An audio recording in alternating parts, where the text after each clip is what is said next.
Kemudian ar-rakizatul ashirah, poin terakhir, kunci yang ke-10, yaitu pilar yang ke-10 yang disebutkan oleh Syekh Abdullah Al-Dhufairi hafizahullah ta'ala, tuluz zaman. Tulu az-zaman. Belajar itu bukan instan. Belajar itu butuh waktu yang lama, butuh waktu yang panjang. Nah, kalau orang belajar umum, dia butuh waktu yang lama. Dari mulai TK, SD, SMP, SMA, kuliah, S1, S2, S3. Nah, sampailah dia menjadi orang yang berilmu bidang umum, apalagi agama. Butuh pada waktu yang panjang, ya. Qala fala yahsibu talibul ilm anna talabahu yatimmu bi yawmin aw yawmain aw sana aw sanatain. Ya, janganlah penuntut ilmu itu tergesa-gesa.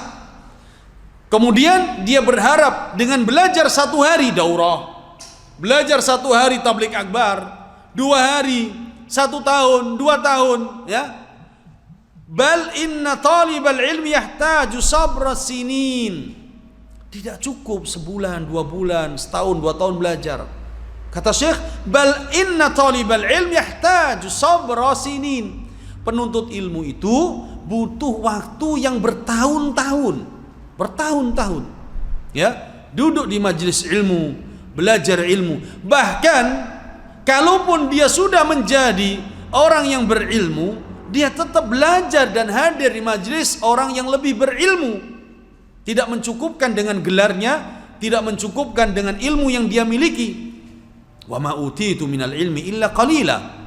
Ilmu yang Allah berikan kepada kita itu sangat sedikit.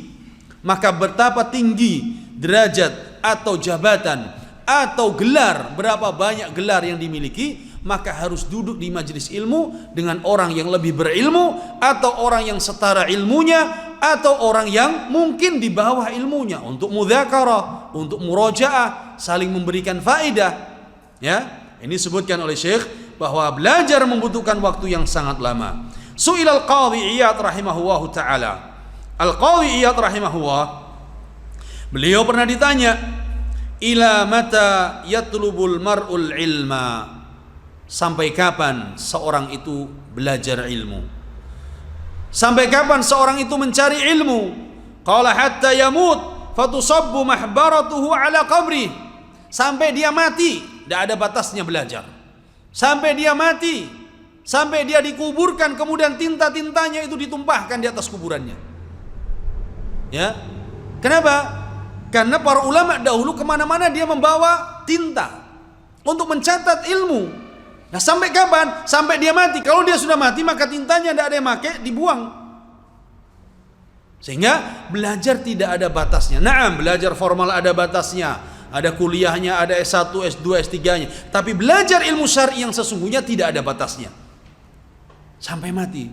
Para sahabat belajar kepada Nabi SAW, para ulama belajar kepada ulama yang di atasnya, wa hakadha.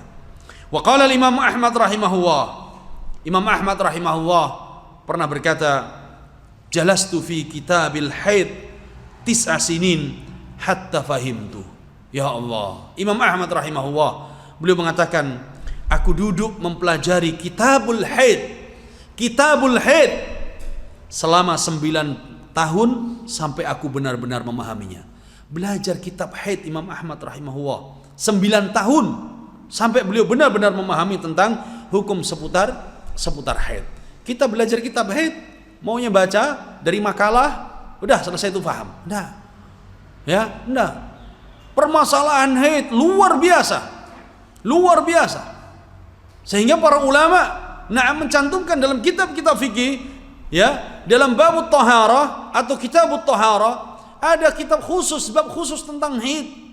Dan para ulama ada yang menulis kitab khusus tentang ahkamul haid wan nifas. Karena ilmu ini luar biasa. Imam Ahmad kalau hidup hari ini Imam Ahmad, apa yang akan dikatakan oleh kaum harokiyun, hizbiyun? Imam Ahmad akan dituduh ini ulama haid wan nifas. Tidak faham waqi', tidak faham realita umat. Sibuk hanya haid dan nifas. Sebagaimana Bin Bas, Ibnu Utsaimin, Al-Albani pada saat itu dituduh oleh kaum haroki sebagai ulama haid wan nifas karena tidak faham waqi umat katanya. Kalau ulama tidak paham waqi realita umat, siapa yang paham? Siapa yang paham? Ulama. Nah, kalau mereka tentang ahkam haid wan nifas saja tidak paham, bagaimana mereka akan berfatwa dan paham realita umat? Ya, ini Imam Ahmad rahimahullahu taala duduk belajar 9 tahun tentang kitabul haid. Wala yazalu tulabul ilmi al-adhkiya yujalisuna al-ulama al-10 sinin wal 20 sanah. Nah, para tulabul ilmi, mereka orang-orang yang cerdas, mereka senantiasa duduk di majelisnya ulama selama 10 tahun, 20 tahun. Bal inna ba'dahum yadhillu yujalisu hatta yatawaffahu. Bahkan sebagian dari penuntut ilmu, mereka terus duduk di majelis gurunya, di majelis ulama sampai ulama itu meninggal atau dia yang meninggal terlebih dahulu. Disebutkan oleh para masyayikh bahwa ketika ada ulama, ketika ada ahlul ilmi yang itu benar-benar memiliki ilmu yang mumpuni, maka kita bersemangat sebelum mereka dipanggil oleh Allah atau kita yang dipanggil oleh Allah. Ya, dan ini membutuhkan kesabaran.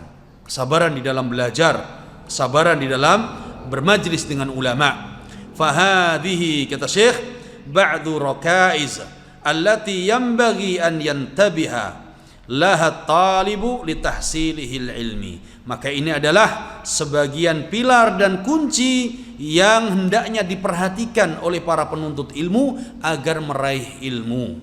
Ya, dan ini kunci yang disebutkan oleh Syekh hafizahullah taala. As'alullah tabaraka wa taala an yuwaffiqani wa iyyakum ila al-ilmi an-nafi' wal 'amali salih.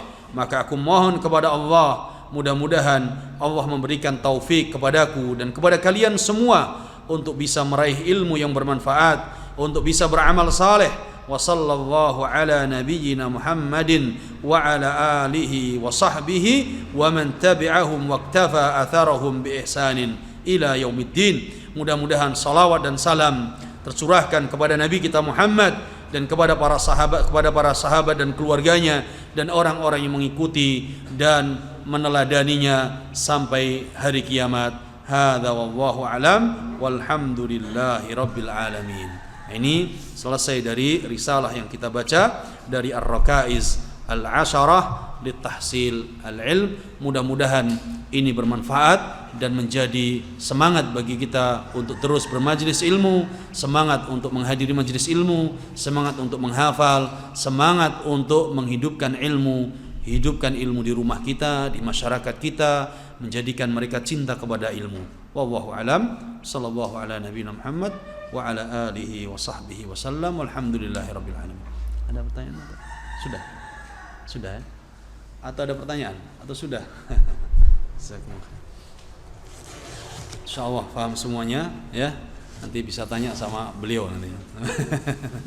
Baik, jazakumullah khair, barakallahu fiik. Assalamualaikum warahmatullahi wabarakatuh.